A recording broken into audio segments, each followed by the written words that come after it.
Okay, we're back. We got Dakota. Dakota, go on some rants about stuff that you missed. Rants about stuff that I missed, man, and boy, did I miss a lot. I mean, the pound for pound, that's about as little boxing as I've watched in a month and a half stretch in quite some time. But one rant that I had sort of thought of, and it's really just more so a prompt to get an update from you, but the couple of times that I have watched boxing in the last month and a half have been times that are convenient for me, right? So I didn't get to see the Japanese cards. I didn't get to see Jai Opataya. There was a lot of stuff that was missed purely just out of time. But what I did get to see was like the Keyshawn Davis card that he didn't headline, Abdullah Mason and Troy Isley. And then this one, Richardson Hitchins and George Kambosos, which I think went probably exactly how you thought it was going to go, right, Bub? Yeah, I mean, you had to buy into the marketing for that one to kind of go different, you know? Yeah. We kind of knew how that was going, and I couldn't help but feel like, damn, the last couple of times that I've watched boxing on the select times, it's almost had this.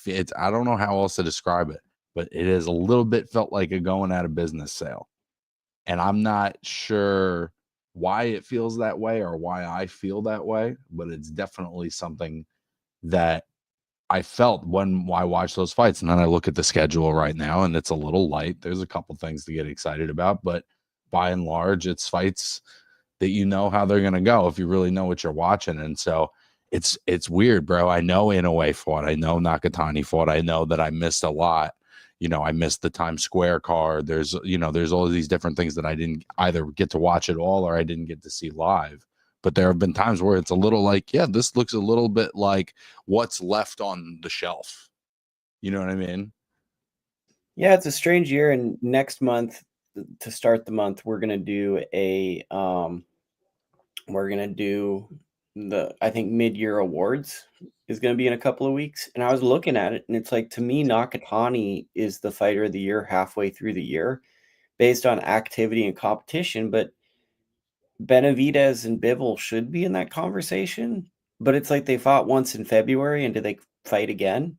And that's kind of, I think, really the issue. And I think we had this issue last decade too with Adonis Stevenson and a lot of the big names not fighting. Stevenson wins the award. But it sure feels like a lot of, especially American fighters, just are not active. They're just not staying active. Should we transition into this Hitchins fight? Yeah, I mean, I think just to add on to what you said, if you think about is on your top 10 pound for pound or in your top 15 pound for pound, what percentage of those are in the lineup for the back half of 2025 or have fought yet this year? It's a pretty low percentage overall. Yeah, it's alarming. So Hitchins stops George Kambosos. Stylistically, this was a very, very tough fight for Kambosos because he's most effective when guys come to him and he counterpunches. I think he's actually an underrated fighter, but the problem is he's just kind of got one dimension to what he does. So if you're not willing to trade with him, he has to just stand in front of you and hope that you exchange. And what that happens with a guy who can move and box is he gets hit with a lot of clean punches and they're able to dictate range and he's never able to set. I also don't think this weight class is probably his optimum weight class. He always kind of struck me as a 30 pounder, possibly. He looked like a smaller 35er, even though he's big in real life. So you combine like just a stylistic issue with aging, and maybe you're not at the most ideal optimum weight class. And then you have Hitchins, who's arguably putting together some of his most impressive performances, chip on his shoulder.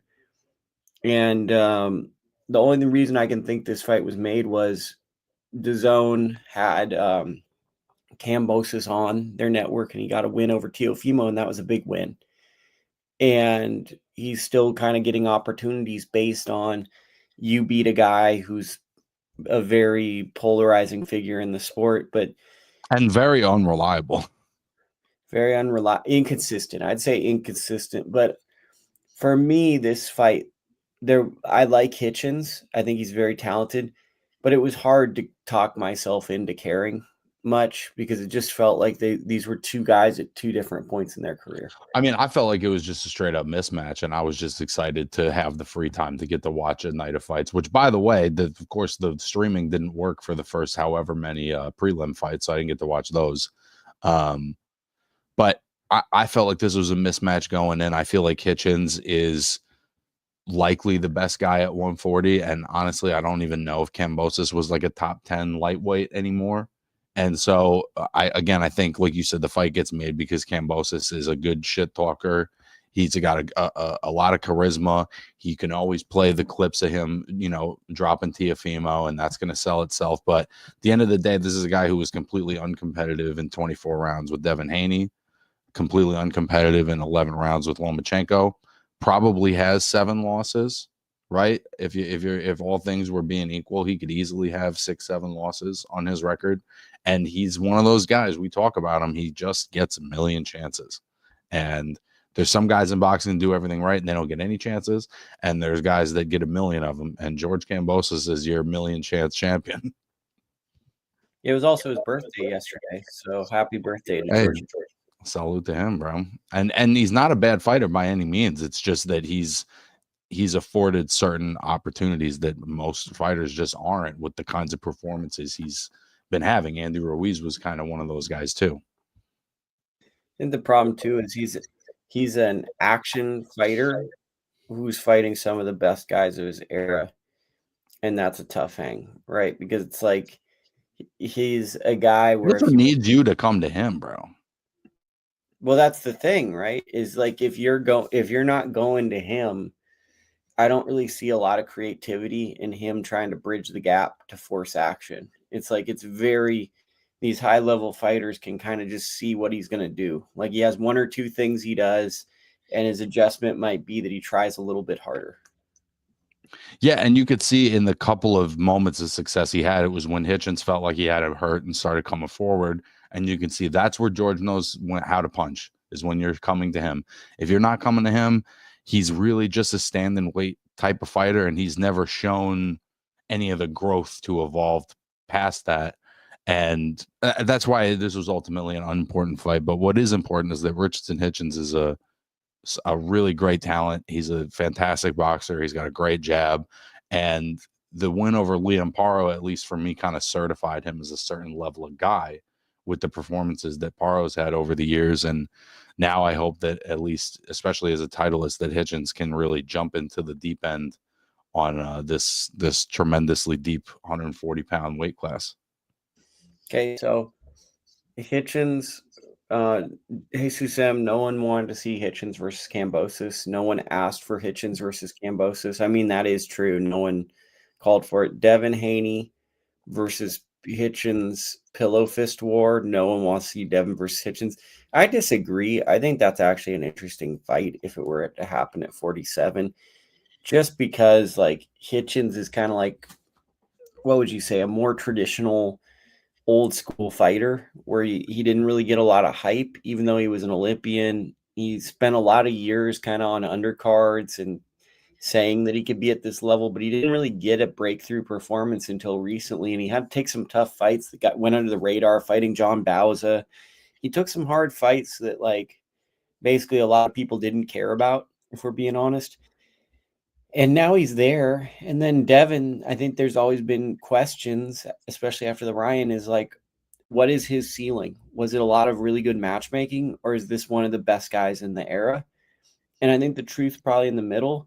But I think that the journey that the two took that are so different makes that fight interesting to me. It's probably not a fun fight to watch, but I think it's a historically important fight. I do too. I think that there's also, in general, at least to me, I think that there's less foot movement with Hitchins. He's a little bit more like Shakur, where he's in the pocket and he's slipping and sliding and using the skill, or Keyshawn, where he stays in that pocket and he's got the reflexes and the skill set to do it, to be in water without getting wet.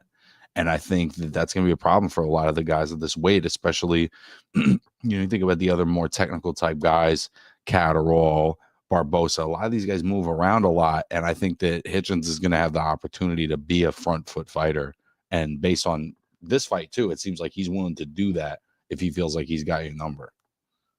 It's also like, let me just say it in broken English. He's more efficient. He's just able to do more with less. He's able, and I think that a good jab. So like, this is what bothers me about telecasts. Sometimes you get cliches. So guys go, "Oh, you need a good jab," but then they don't explain a jab. Or my absolute favorite is when guys start coaching while calling a fight. They tell you what they'd like to see rather than just calling the action and guiding you through it. I think a lot of people talk about how great a jab is, but with Hitchins, it's like, for me at least, I see what a great jab means in a fight where you don't have to do much. You don't have to use a lot of Right. energy. You can use it as an offensive and defensive tool. You can dictate pace with it. You can set up your shots. Hitchins at times can take breaks and win a round with a jab. And that's a very big weapon because, like you said, a lot of guys in his division have to do a whole heck of a lot. It's more work for them to get, you know what I mean? I think efficient is the right way of talking about him because he's also extremely accurate. He never sits down on any one shot like all the way. I just think he's a problem, and I'm hopeful, that somebody like him is going to find themselves in a lot of meaningful matchups. And I think I don't want to jump the gun, but I think he has the potential for a pound for pound type of fighter. Yeah, I mean, I think that the thing that stands out to me about Hitchins is his belief that the amount of punches he lands will do damage.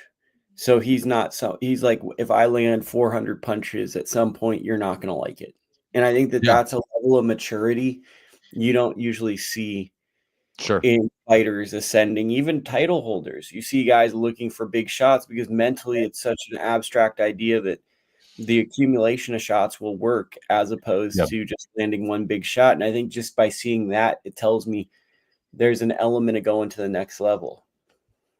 Yeah, I think he's the best 140 right now, and now it's just up to him to prove it. But I can't think of anybody at the division that I feel like would beat him. Do you want to talk about the post stuff and all that stuff? You can if you want. I mean, I know, I don't care, but it just kind of seems like after a lot of these fights, you get a good performance, and then it's kind of like a little WWF. Like it feels like, Theo is always good for a good little cringe moment and just make everybody a little uncomfortable if we're having too good a time, he's like a boxing reporter. He's at every fight. Bro, he's a tough hang, bub. That's all I'll say. Okay, let's go to Terramona Jr. Jesus M said, "Is he legit?" I gotta make the mark I think here. it's possible. I think it's tough to know based on the competition, but he certainly has, lights out knockout power. He's got the size, for the modern heavyweight era, and I think he's just athletic enough that he's going to be a problem for some guys. Now, again, he's fighting a guy that was, what was he, 5'10"? So I can't really gauge how Tara Moana does against somebody who's in his height range. That tends to be how they build modern heavyweights now, as they put them in with guys substantially smaller than them, and they go, wow, look at this huge beast, look at this beast, and then he doesn't fight anybody his own size until his 19th fight, and then has a hard fight, and everyone's like, oh, what happened? Well, he was fighting guys that are 5'10", 270, and that's tough to gauge how you're going to do against, another top level guy. It's one of my favorites from last year's Olympics, the 2024 Olympics. I really, really liked him. He reminded me of like a George Foreman type heavyweight. He wasn't fast, but he had great timing and reflexes with power. So it was like he was the thing that stood out to me was how slow he was and how efficient he was with his shots. Like Foreman, Foreman I don't think of as like a fast guy, but he's very functional in getting the punches to his opponent to land.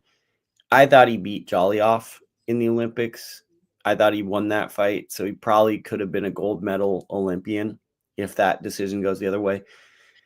That being said, I think the pro game, the thing is, I think he has all the talent components. It's really about matchmaking and when you step him up, making sure he's ready, because heavyweight's kind of unlike any other division where you could ruin a prospect really early in their career because all it takes is a right hand and a guy loses confidence. So heavyweight's probably the hardest division to predict if a guy's quote unquote legit. But in terms of the upcoming heavyweights, he's probably one of the most promising, if not the most promising, just based on amateur pedigree. Like you said, I'd like to see him slowly step up to some degree, but he's a guy for sure. Yeah, just put him in with guys that are like roughly the size of the guys that he's going to be in with when he gets to the next level, and whoever that opponent was is just no top heavyweight built like that at the moment. Yeah, no, I hear you, bro. I hear you. Andy Cruz, now the IBF mandatory. He fought a guy that I'd never seen fight before. I'm not sure how beating, and no disrespect to this guy, Michio, I think was his name. Tough How kid. does that? Tough. I'm sure he's got a great story because everyone does. Tough, physical, but I'm not really sure how that designates you for a now. And this is the catch-22. There's two things to unpack here. The IBF winning this fight makes Andy Cruz the mandatory for Raymond Muratalla. Totally justified. Andy Cruz is one of the best guys in the division. Makes sense to me. Did guys turn down this fight and this is the only guy ranked that would take it?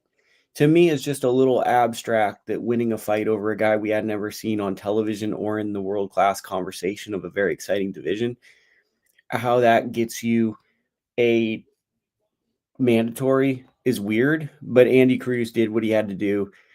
Kind of was like the equivalent of the main event, but this one gave a title opportunity from it. What did you see?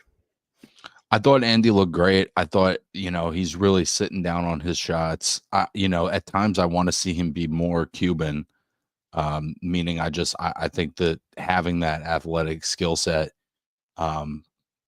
breaking that out more, I think would make the fights easier for him. But I think he's doing more damage with the style that he's fighting with right now. I don't know that he would have stopped that guy, with his exclusively technical Cuban style. But I think Andy Cruz is the goods. I think his versatility is going to give anybody a problem. And, he has fought really good opposition for somebody 6 fights in their career. And I'm excited to just see him get in the mix. Our guy Jesus M wants to know Moises Ituama versus Dillian Whyte was announced. What are your thoughts on that matchup? Oh boy, I think that's a whooping, Jesus M. I got to tell you, I think I don't think I've seen Whyte since the Jermaine Franklin fight, and I didn't think he looked good in that one. I can't imagine he looks much better now, and I think that Moses Ituama is a problem. But big ups to both of them for taking it. It's for Whyte, he's fighting like this young whirlwind, and Moses Ituama is a teenager who, is leapfrogging these checkpoints in spectacular ways, and so it's a high risk fight for both of them. But I think that Ituama is going to dominate. I think that's a mismatch. I see it the same way as you. I think that the compelling part of this is for British fight fans. Dillian Whyte is someone that's famous, maybe not unlike a Kambosos or some of these other guys. It's a big name, but at this point, Dillian Whyte is struggling with guys that we're not sure are top 15 level heavyweights, fringe top 10 guys. So we're putting him in with possibly the most explosive fighter who's on a great winning streak, while Dillian Whyte is kind of hitting a lot of ups and downs and inconsistencies in his career. I just see this being a spectacular and brutal knockout that possibly puts Moses into the title picture, to be perfectly honest. Yeah, he's certainly moving at a speed that I can't remember ever seeing prior. Certainly fun, that's for sure. On Friday, we saw the OTX boxing card. What were your thoughts? What were my thoughts? I thought that there was some fun matchups. I thought Kurt Scooby had a good performance. I haven't seen a whole lot of those prior, but you've spoken very highly of them. I did enjoy it. I think that who remind me the main event fight, LeAnna Cruz.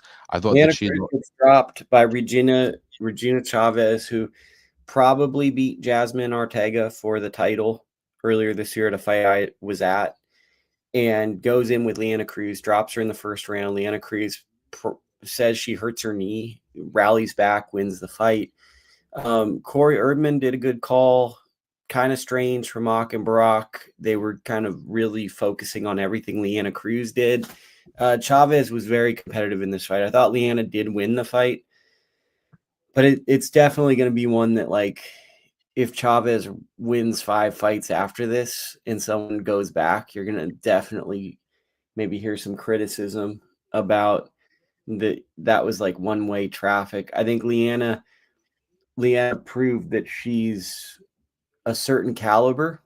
I just think that also there's a ceiling sometimes when you start boxing. Vulnerability. So with her, I see like she has a lot of intangibles you can't teach: toughness, will. Seems like she's a natural athlete or someone that works really hard and is athletic. But there's just these little moments. It's like it reminded me of the Ortega fight, honestly, with Chavez, where Chavez probably didn't have enough go to win this fight. And you can talk on it when I'll let you speak, which is awful that I'm just rambling. But when you start getting to these levels and you fight the best and you're fighting a real contender and you're consistently getting hit with a few shots, it's a little concerning. And I had a little bit of Getting concern. dropped early. There's a lot. Right hands and left hooks, landing a little too much for someone who's fighting on the inside. What do you want to speak on? Listen, she's fun, bro, but I see all the vulnerabilities that you see. For me, the highlights of the night were, Israel Mercado getting the majority decision against Pizarro. I thought Tamir Smalls was incredibly impressive against Clarence Booth. And Kurt Scobie beating down Haskell Rhodes. Those were kind of the highlights of the card for me. In particular, I would say Tamir's performance over Clarence Booth, who I can't remember ever watching him win a fight, but I can only remember him being super competitive against really good fighters. And he kind of got smoked in this one. So shout out to Tamir Smalls for that performance.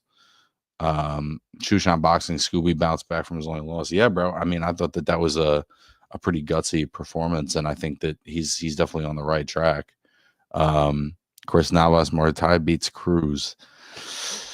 I don't know, bro. That's 50-50 to me. I mean, I think that there's certainly an experience gap for Muratalla. There's no doubt about that. But I think that if we're talking skill for skill, to me, that's a 50-50. So I wanted to touch on the Israel Mercado fight. Another one that the broadcast was a little strange. Corey, once again, we could call it was depicted as like a 50-50 fight. I did not see that as a 50-50 fight. I saw Mercado 2 rounds competitive, and then Mercado was slowly breaking down Pizarro, and Pizarro was getting a lot of credit, at least through the dictation of the action, for kind of putting himself on the ropes and trying to land straight punches, but I didn't see the effectiveness to him. I think Mercado was missing a lot of shots at times, but he was forcing the action. It was good hustle work, though. It was good hustle work. He was dictating the pace of the fight, and he was making it a physical fight against someone that wanted to keep it at range. And I don't know. As I get older, I get a little frustrated when it's like there are people out there that really can't break down a fight, and they might be watching this and thinking one guy is doing something, and then that person comes over to reading things or looking at things, and they've been taken down a road that was a one-way street, So it was just I think it was one of those nights where, it's tough to call fights. It really is. It's very hard. But that was a strange one because, I mean, when that fight was over, I didn't really see that as I wonder who's going to win. You saw one man who was pretty confident that he had won, and the other guy looked dejected in his hometown. So I think for Mercado, 3rd fight in 2025. He had a draw to start the year. Now 2 wins, 1 upset win. Getting cooking. He's getting cooking. And like you said, Kurt Scobie, he's always a good time. Your guy, Mark DeLuca, in the corner. Kurt's another one where there's going to be limitations. He relies on power a bit, but he's mean and nasty. And it's like he's a tough, mean guy. Pretty good defense, too. He's solid. But, I mean, his world-class trait is he hits hard and he's mean. And if he's going to go on a run, it's going to be because he's a little bit crazy. He trains harder than people, and he breaks people with his spirit in the ring. And I love that he keeps calling out Giovanni Marquez. Like, I love that. He Like, I reminds just me of Nova. Like, I know it's not even just because of the DeLuca thing. I mean, he reminds me stylistically at times of Abraham Nova. good comparison. I mean, they have attributes that you can't teach, right? Like, you can't get a kid and he goes, I want to fight like Kurt Scooby. I want to fight like Abraham Nova. Like, you can't teach it. Like, they just have some things that it's like you worked hard enough in your life during your boxing ability or like before you came into boxing where these are just what you have baseline. Like, you Yeah. can't really, like, you need like a whole strength and conditioning program to like get those traits along with it, So one other thing I want to talk about, you're probably gonna go, what the freak? Why are we doing this? There was a card in Ghana on Friday, and it was wild. I encourage my listeners to check it out. It was originally supposed to be on DAZN. Somehow it was not on DAZN at some point. And they had about 12 different live streams from Ghana Max TV. It started at 11 a.m. my time and ended at 10:30 p.m. my time. Card went. O'Hara Davies won on it. They had a really good regional bantamweight fight between two Ghana fighters. It was way too much fun that if you're a sicko, you'd love. And Andrew Tabiti stopped Jacob Dickinson on the card as well. But it was more so that it's like this fight card that had Anthony Joshua, Amir Khan co-promoted the fight. And it just was on. And the live streams would just randomly pop up and then they'd end. And I just think that if you're a fight fan, it might be worth looking into because it's such a boxing event. Why are all these rich guys cool with that though, bro? Like, why don't you just want your shit to work well? Well, my guess on this one is I think it was an outdoor venue and some of the delay was it rained because for one of the fights there was rain in the ring. It was just a wild card. It was a wild one. So I recommend checking it out. Let's move ahead to this week. Thursday, we got Norman-Jin Jr. versus Jin Sasaki. What are your initial thoughts on this fight, Dakota? Well, as much as I like Jin Sasaki, I'm kind of done betting against Brian Norman. I've done it a couple of times just thinking, based on the fight with Q and some of the other things I've seen from him where there's just like a certain limitation to what he brings to the table, but he's becoming like this bona fide power puncher that is touching people when they're going to sleep. And I based on how the Santillan fight, based on how the last couple have gone, I'm inclined to just say like, yeah, I don't really know who's going to beat him unless it's another star. I think he stops him, man, because Sasaki takes a lot of punishment and he's been hurt in some of these recent fights. And I think he is a lot of fun. Yeah, I think this could be a fight of the year if Sasaki can take the punishment. But I just feel like Norman, you put a pressure fighter in with Norman, there's a really good chance this guy's getting hurt. And Norman can really, really punch. I am also certain that he's never been hit as hard as Brian Norman's about to hit him. Yeah, this is going to be a rough one. This is going to be a violent, brutal fight. I could see this being a first round knockout. I could see it being an 11th round stoppage. I could see a lot of different ways it goes.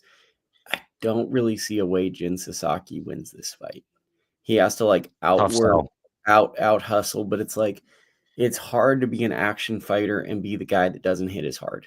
It's just not like his path to victory would be like Brian has to hit him so hard that he hurts his hand.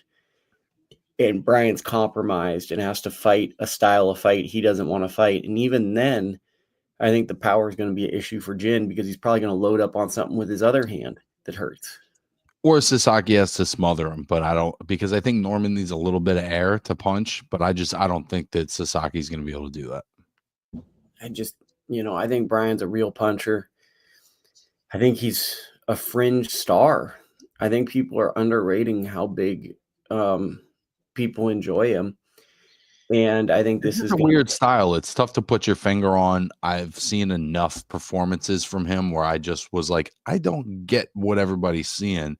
And then he starts knocking out like pretty credible guys, and Santillan's coming off the Rocha fight, and he's done things that at least to me were really unexpected, where I'm sort of reassessing, how I think of him. You know what? I think part of it is he's a young guy.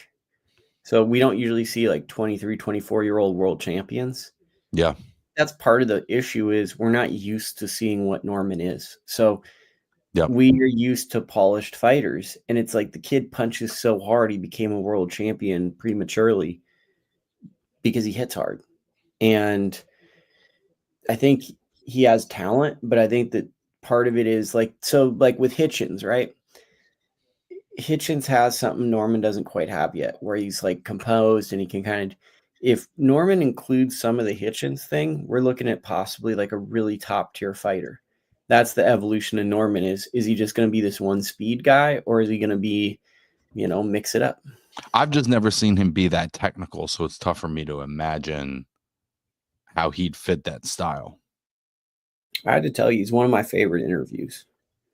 I Really? love the Brian Norman. Yeah, he's one of my favorite. And the dad is awesome too. But it's like the thing that's most underrated about Brian Norman is how much he likes to fight.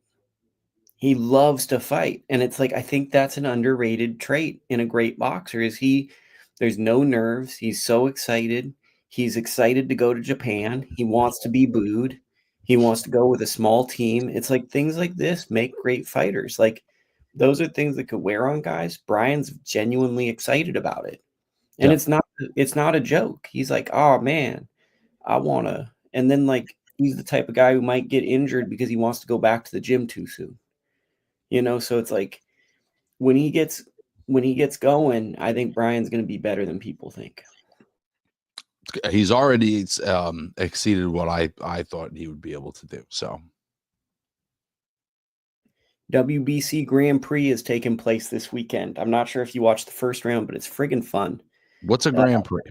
So the WBC has certain weight classes. There's like featherweight, heavyweight, and they just have kind of guys, club level guys, all prospect level, and they're matched up in brackets. And they're going to fight until they go to the finals, and then someone wins. And it's just basically 50-50 matchups. And So what does it do? Get a shot at the WBC if you win the tournament? who knows what it is? We're going to get to that point when we get to the finals. I'm sure they're going to announce more. They probably already announced it. But all it is basically is every day from Thursday to Saturday, you're going to get at least one competitive fight, probably 5 or 6. And it's like a 5-hour window on the last time it was on DAZN's YouTube page. And it was just competitive boxing. It was just like prospects fighting each other. So I urge our audience to check out some of these because if you just like good competitive fights with up and comers, it's really fun. Well, I think that's the kind of stuff that will elevate the sport because competitive matchups, high level competitive matchups, are the answer to growing the sport. Yeah, I mean that's that. And So developing fighters in the right way, right? Not having every fight be I know how this is going to end, and then somebody has a challenge and they don't know what to do with it. On Friday, my guy Paco Damien, Paco Presents Boxing, is promoting a show, David Stevens versus Peter Komatov. Can't remember if David Stevens came on our show or if it was me, Jack Kelly, and Nibs, but we had David on one of the platforms. It's a good fight. Peter Komatov has a really boring style. He's a technical boxer. I don't think I know him. Stevens starts really slow. He can get rocked early in fights, but he's a puncher. So I think it's a fun fight because Komatov isn't a puncher typically, and Stevens is a puncher. Stevens has some flaws. Komatov has some flaws. Interesting main event. I'll definitely have to check that one out. I don't think I've seen Komatov before. I can't remember anyone with that name other than the guy that Ray Ford fought. Yeah. So then we also have on Saturday, we got Galia 5 versus Francisco Rodriguez, Peter McGrail in the co-feature. What are your thoughts on that? Francisco, like the guy that beat Ioka, Francisco Rodriguez? Is that the same guy? No, that's Fernando Martinez. Francisco Rodriguez is the guy that fought like Chocolatito about 13 years ago and gave him a hard fight. and has continued to like kind of get good fights based off of giving really credible lower weight fighters good fights throughout the last 10 years. Well, I got to tell you, my whole outlook on Galliafy is different from the Sonny Edwards fight. I know we know kind of what space Sonny Edwards was in going into that fight, but that was the kind of destructive, career-defining performance for me that changed how I view Galliafy as a champion now. So I definitely take him more seriously than I did. It's in a similar way to Brian Norman. Yeah, I hear you. I mean, I think that it's kind of like a good British level fight. You know, Galliafy should win this one, but I think the point is to take him rounds. Peter McGrail is really popular, but I just don't see it with him. I like Peter McGrail for his fan base, but I mean, he came into the pros being touted as the next Lomachenko, which is always bad. And then he lost in the first round of the Olympics, and then he got knocked out, and the rematch didn't happen. And it's just, to me, he has just too many flaws that are overlooked as, oh, he can get away with it. And to me, I just don't see him as someone that can consistently stay at the highest level of the sport. He just has too many fundamental flaws. Yeah, there just are guys like that who are going to get the regional support. I remember thinking that about Joe Joyce forever. You know, like if that engine ever goes, he's fucked, because there's so much to pick apart here. But nobody seems to be able to pick it apart at the moment. McGrail, I think, has those similar kind of fatal flaws where he'll get away with it for as long as he does, and then he just won't anymore. We do have a really, really good fight. It's on the undercard of an ESPN card in New Jersey. Vito Milanicki returns. He's taking on. I will be there. You're going to be there, live coverage. That's great. Yes, so I've never heard of this opponent that Vito's fighting. I don't know if you want to talk about it, but I take it that it's like, this is a New Jersey guy. He's coming to New Jersey. This is an opponent that he probably should have a good performance against in front of hometown fans, is my guess. But there is a real fight on this card, a fight that I'm excited about, and that's Jahi Tucker versus Lorenzo Truck Simpson. That's a banger, bro. A banger. So let's get into that. I mean, I think at the moment that Jahi is starting to turn himself into a fringe contender with some of these performances he's having. And I think that whatever fatal flaws he had early on, he's sort of making them into his own style. He's got fantastic head movement. He can box when he wants to. He can stay on the inside when he wants to.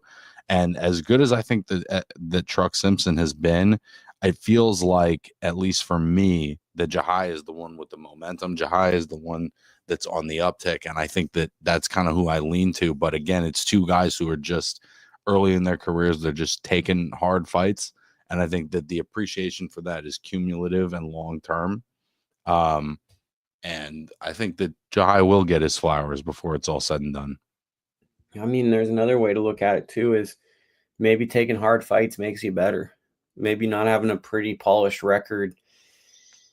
Maybe it hurts the ego, but maybe you're actually able to fight, go in with confidence, and, you know, you're more experienced.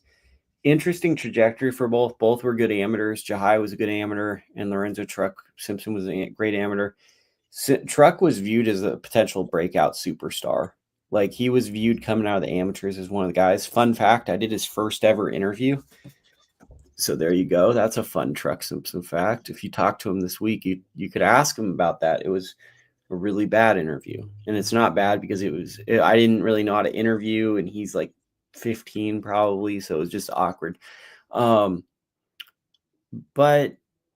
something's like, so Truck Simpson's career is weird because, like, arguably hasn't really lost much, right? His losses have been close fights, but the confidence and the momentum, like you said, in his career is not what it once was. There's not excitement around his career.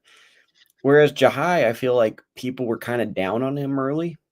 He took all these crazy fights, and now there's more excitement around him because he comes out and it's like a show. When he walks out, he's a crazy guy. He's fun. And now he's starting to dominate fringe contenders. I mean, Troy Williamson was like a top 20 middleweight at one point, and Jahi really kind of outclassed him. And it's not just that. I think that there's a level with Jahi where he does the things that connect with human beings. And we're big on the human being connection. Humans. We're big on that on this show. He runs at a guy to start a fight. It's almost like he does little things that are so real, and you could see your buddy doing it, that I think it connects with people. Like, I think that all you got to do with Jahi, if he keeps winning, is just put him in front of people. Just like bring the media and have him be like, okay, talk to people, bro. Just talk to the people, because he's a character. He's a very appealing guy, bro. I mean, the podcast that I did with him, whatever it was, like 3 years ago, it's like 2 hours long, and there's a lot of it that was like him. He's just like talking about anime shit that he likes, and I don't know nothing about any of that shit, but I was like listening to him because he gets excited about shit. He's just like an interesting guy. He's a fun hang. And we don't have a lot of fun hangs at the top of the sport. A lot of tough fucking hangs out there. Yeah, there's a lot of, like, me and my girlfriend were watching on Apple TV Stick, this golf show with Owen Wilson. Big Owen Wilson fan, by the way. I always that if someone were to play me in a movie, it would either be Owen Wilson or Kevin Costner. I know the ages don't match up, but I think Kevin Costner would be. You think Kevin Costner's playing you? Yeah, bro. I love that for you. Don't you think that would be Don't you think love that for you, bro? Don't line up, but like it who's playing me then, dude? If you're Kevin Costner, who the fuck plays me? It's gotta be one of these young bucks, one of these young up and comers, All right, because that's me, bro. I'm the young up and comer. young up and comer. But what the hell was that point other than saying that I watched? We like Jahi Tucker, bro. We like Jahi Tucker. I want to see Jahi Tucker versus Troy Isley in 2025. I'm calling it out. Yeah, I mean, shit. I kind of don't, because I know both guys, and it's awkward because then it's just goddamn. That's a good fight. Come on, that's a good fight for boxing. It's a good fight. Oh, what was I going to say? So Jahi comes late to a press conference, which you shouldn't do, but Jahi's Jahi. He sits next to me at the press conference, bro. So he just like pulls up, sits next to me. First thing he says to me, great thing, and I hope I'm not telling him, wait, you fought? And I go, how do you know? And he goes, look at your hand. And he goes, look at your nose. And like the press conference going on, I'm like, okay, Jahi. And then like he's just like a character. Like, how many fighters walk in late, sit next to you, and then their first observation isn't hello, but like, oh, you actually used to box? Oh, you're a little bigger than I thought. Oh, it's like there's a level of sincere with Jahi that's lacking from young fighters, I think. That's a great way of putting it. He's not trying to keep up with the Joneses or keep up with clout or do things. It's just his own lived experience. And like he might be a fighter and he might be a little out there, but he's just living in his Jahi world and experiencing things.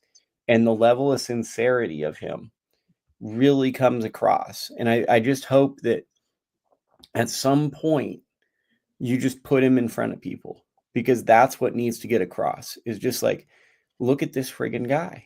Look at this friggin' guy. Because I think that I've always said that he was the next T.O. for Top Rank, because early in his career, he was getting viral traction with his knockouts. And it's like, he's a second fight undercard fighter, and he was getting like 1 million views.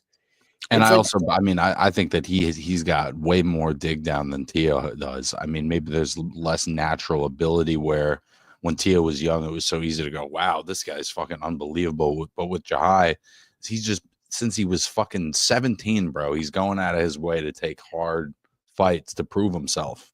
And that's some real authentic shit. The thing about him is there could be a ceiling, right? If we're going to be real, because there are flaws. But that's what's fascinating, is like, he's like, normally guys that have some flaws are like, okay, I want to do this. He's a guy that has some flaws who's like, I want to jump in and fight the best. And that's refreshing, because normally when we see a guy who has a flaw, they're like, okay, it's up to my management and we're going to take a path that benefits me. We don't get that. So I'm excited about the Jahi fight. I think that's the best fight, even though I'm on vacation, probably won't see it live. On this undercard, we got Brandon Lee, we got Damian Kanibe, I mean, this is a great card for you to be live at because there's lots of there it is. It's a good lineup for a local fight. Yeah, it's probably more of like a local card than it is like a top rank card because you got Brandon Lee, Dwight Flemings, Diane Butt, Norman Neely, Jamar Talley's a really, really good fighter. Kashad Elliott's a really good fighter. Manny Chance. So you got a good little thing. And then the last fight I wanted to talk about before we get out of here is By the Callum way, I Walsh. like Damian Kaneba. I know everyone's been comparing him to Jared Anderson because they're always on the same cards, but I think there's a lot to like with Kaneba. Yeah, I mean, and part of it is ticket sales. He sells a lot of tickets, so that's a good thing. I think that it's just with him, he's got to find his place in the sport. He's got to find his way where he can make competitive fights, but also sell his tickets. So he's one. But last one, Callum Walsh takes on Ellis Espadza. You're probably like, why does this fight even matter? Espadza just got a draw with a 360 Promotions prospect from Kazakhstan. So this is, to me, in the last this is another step up for Callum Walsh. He kind of failed his first step up in my eyes when he had that close competitive fight in New York. I think he's gotten better. So now this is going to be interesting to see. I'm expecting Walsh to kind of win going away in this one. And if he can separate from a fellow prospect in the same promotional roster, I think that kind of starts to make people wonder, okay, is this guy really who they're investing in? Because I think that's kind of been the question with Walsh is I see tons of potential, but I don't always see the guy that deserves the push. And I also lately, just don't always see him because he's on a streaming service that boxing fans just don't have for the most part. it's very true. That's very true. But It's really the one drawback of 360, which I think does a tremendous job, but it's just not, it hasn't made itself accessible to boxing fans. Yeah, and it's a shame, right? Because their cards are some of the most fun cards out there because they make kind of hardcore enthusiast fight cards based in the LA. I agree. It's just, it comes down to, do you want to get a UFC streaming service just for, basically, do you want to pay for a $10 pay-per-view is what it is. It's a $10 pay-per-view. The subscription to the service is simply a one-night boxing fight. Yeah. And if you're not willing to do that, then, you just don't see the fights. But I think this is a great competitive matchup. My guy Kane Sandoval is on the co-feature. He's a really good, exciting up-and-comer now training with Freddie Roach. Right Hook Roxy is a great up-and-comer. I don't understand why promoters didn't sign her sooner. Like, she's basically the female Ryan Garcia. She's got a big IG following. She hits harder than any female boxer I've seen. And she always knows how to get headlines. And it's like she screams star potential to me. Her mom's a great coach, etc. And I don't know. So it's to me, like, this card, I look at it and I see this. They've got three of the people they're banking their company on. You got Right Hook Roxy, you got Kane Sandoval, you got Callum Walsh. Those are three potential headliners in the next year and a half. So this is I think a big week for 360 Promotions because they're trying to kind of establish their market share revenue. Yeah. I really do think it would make a difference if they found some other, not to remove that, but to find some other way of distributing what they do, because I like what they do. Yeah, it's tough, right? Because it's like there's not that much interest, it seems, and I could be wrong, in American boxing right now. If anything, it feels like this is the most uninspired era of US-based boxing because people are just kind of waiting on other entities, whether Saudi or others, to come in with money and just overspend. And nobody's really just putting on the grassroots shows besides local promoters. It feels like there's been a real cutback from the big promoters where we took it for granted. Like, felt like for a while we got one show a month from each promoter. Like every month we might still get it, but it just doesn't feel the same right now for some reason. I'm not sure why. Maybe it's lack of depth on cards. Maybe guys are being held for these big paper. Like An example is like Tevin Farmer versus Kid Austin, which we'll talk about next week. Great fight. That used to be like a headline type show that would fill, you could get some. Now that's like third feature on a Jake Paul card. That's great for us, right? Because if you get the Jake Paul card, now you get an undercard that's worth watching, right? But the downside is you get maybe one or two less shows because those are the headline level fighters. And I think that's the concern I have is it just feels as though like this Matchroom show. It's like an accompaniment to something goofy that does make money. It feels like everybody's I'll just say what I'm saying is it feels like everybody's saving their fighters because they want to be on a Riyadh season card. So they're like, okay, we want Zordo.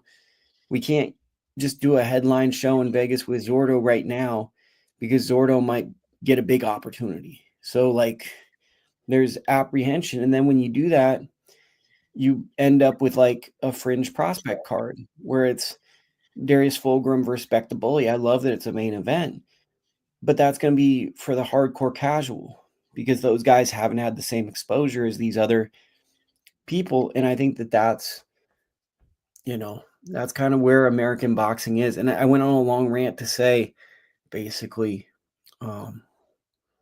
that I don't see a lot of people jumping in the boxing business currently in the US. I don't see a lot of people going, man, I want to jump into this vibrant industry. I think a lot of people are taking a wait and see approach.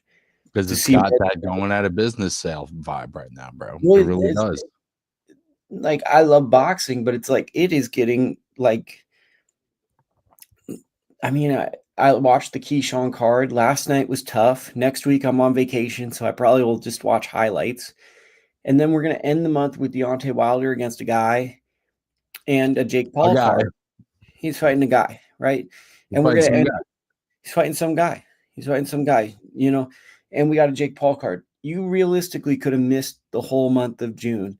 And outside of Abdullah Mason's performance and a couple of things, you were fine. Because most people are missing Junto Nakatani, who's one of the most exciting fighters. Most people are missing Jay Apataya. Most people are, and most Fabio Wardley and Justice Hooney. Yeah, most people are missing that, right? Most people are missing it, not watching it. And that's what it is, So I think that that's a concern right now. And I think the problem is 360, at least they have a platform. We talk about that, like, okay, it's not for the heart. But I mean, I think we're getting to a point where like what platforms are out, YouTube, live streaming shit on YouTube. There's plenty of ways to stream stuff in order to make things accessible. It's the mixtape model, bro. You give them something for free. Maybe they come buy a ticket to your show. And it's weird to me that boxing never has really sunk its teeth into that. Like, just make it available. Why not give that a try? Why not try just making it available? It's a great point. Well, Dakota, where will you be this week? Next week, we're probably going to be running a little later because I'm coming back from vacation. So yeah. I'll be at the Prudential Center next week covering the Vito Mielnicki card. So check out my coverage at the ITR Boxing YouTube channel. And that's where I'll be this week at least.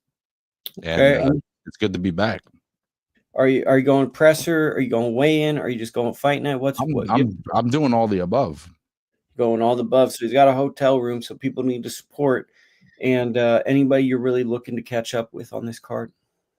Man, I'm really looking forward to talking to Jahi. The last time I spoke with Jahi was about 3 years ago, and you could tell he's really matured a lot since then, and I'm looking forward to that. I've never interviewed Vito Mielnicki, but I've enjoyed his career. I think he's another one that's kind of just taking hard fights and doesn't always get the credit because he's got the loss. It's not this pristine, perfect come up, but I think that he's taken challenges. And just on that, I inherently have more, respect for those kinds of fighters. Okay. Well, what a great show. So we'll see you guys next week. Thank you guys.